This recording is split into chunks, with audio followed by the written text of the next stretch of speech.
Assalamualaikum warahmatullahi wabarakatuh.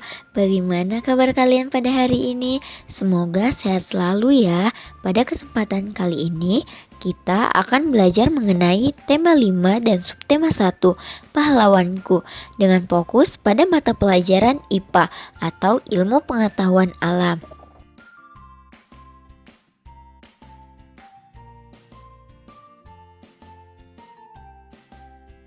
Nah, pada kesempatan kali ini kita akan membahas mengenai mengidentifikasi sifat-sifat cahaya pada mata pelajaran IPA di sekolah dasar kelas 4. Nah, sebelum Ibu menjelaskan lebih dalam sifat-sifat cahaya, coba Ibu mau tanya di sini siapa saja yang sudah mengenal sifat-sifat cahaya? Ada berapa ya sifat-sifat cahaya? Nah, iya betul bahwa sifat-sifat cahaya itu terdapat 4 bagian. Yang pertama yaitu cahaya merambat lurus, yang kedua cahaya bisa dipantulkan, yang ketiga cahaya menembus benda bening, dan yang terakhir yaitu cahaya bisa dibiaskan. Nah, kalian amati video ini sampai selesai ya, karena di akhir video ini akan ada tugas yang harus kalian kerjakan. Pada materi pertama yaitu sifat-sifat cahaya dan hubungannya dengan penglihatan. Seperti halnya, setiap hari kita merasakan manfaat cahaya di tempat terang, yang mana kita dapat melihat benda-benda secara jelas yang berada di sekitar kita. Sedangkan jika kita berada di tempat yang gelap, kita tidak akan bisa melihat benda-benda yang di sekitar kita. Cahaya berasal dari sumber cahaya. Sumber cahaya terbesar yang memancarkan cahayanya ke bumi adalah matahari. Sumber cahaya adalah benda-benda yang dapat memancarkan cahaya. Cahaya dikeluarkan oleh sumber cahaya yang memiliki beberapa sifat.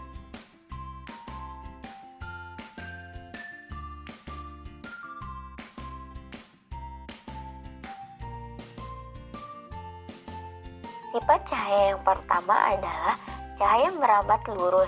Sifat cahaya yang dapat dilihat dengan jelas adalah merambat lurus. Bahwa cahaya merambat lurus kamu dapat amati pada cahaya yang dipancarkan oleh senter atau cahaya matahari yang masuk ke rumah melalui pintu ataupun jendela. Sifat cahaya merambat lurus dapat dilihat dari percobaan berikut. Percobaan tersebut menggunakan 3 karton tebal ataupun 3 kardus dan lilin. Masing-masing kardus atau karton tersebut dilubangi bagian tengahnya. Kemudian diletakkan pada posisi 3 lubang sejajar dengan cahaya lilin atau senter yang tepat di belakang lubang.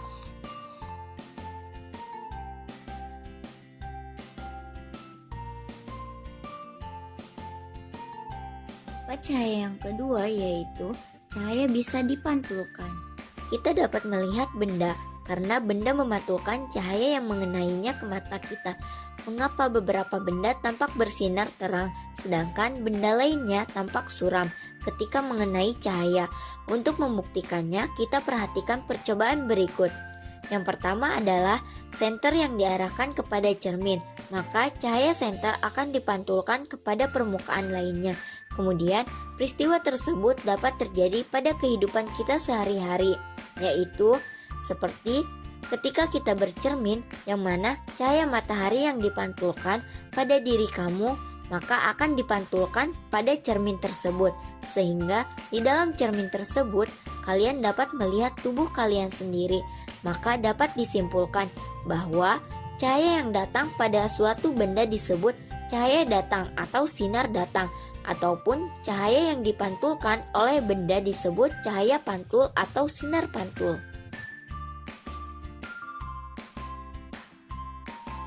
Cahaya yang ketiga yaitu cahaya bisa menembus benda bening.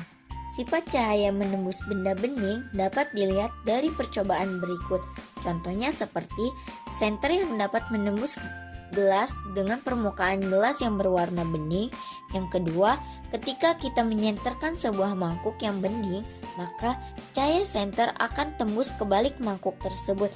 Tapi ingat bahwa cahaya tidak dapat menembus benda yang permukaannya padat ataupun gelap. Contohnya seperti batu. Ketika cahaya senter diarahkan ke batu, maka cahaya senter tersebut tidak akan tembus ke belakang batu karena batu tersebut merupakan benda yang keras. Begitupun dengan benda-benda yang berwarna. Berdasarkan percobaan tersebut, maka dapat disimpulkan bahwa cahaya mudah menembus benda bening, tetapi sukar menembus benda berwarna dan benda gelap.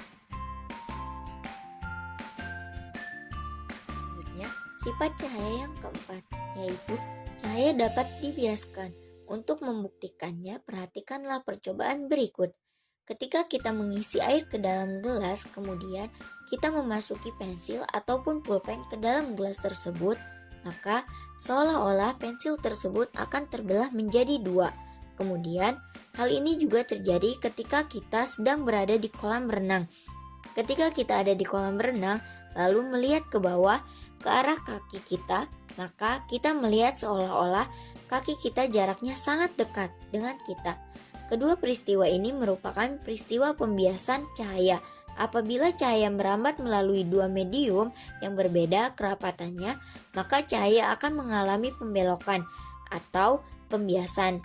Maka dapat disimpulkan, jika cahaya merambat dari medium satu ke medium lainnya yang berbeda kerapatannya, maka rambatan cahaya akan berbelok. Peristiwa pembelokan cahaya ketika melalui dua zat yang berbeda disebut pembiasan cahaya. Sebelum Ibu memberikan penugasan, adakah yang ingin kalian pertanyakan dari pembahasan materi kali ini? Baiklah, jika tidak ada, sekarang kita lanjut pada tugas. Ada beberapa tugas yang harus kalian kerjakan.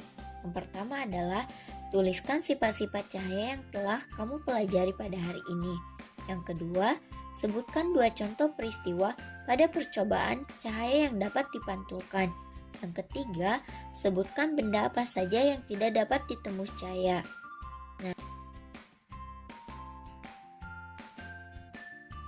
Terima kasih sudah menonton video ini. Semoga ilmunya bermanfaat ya.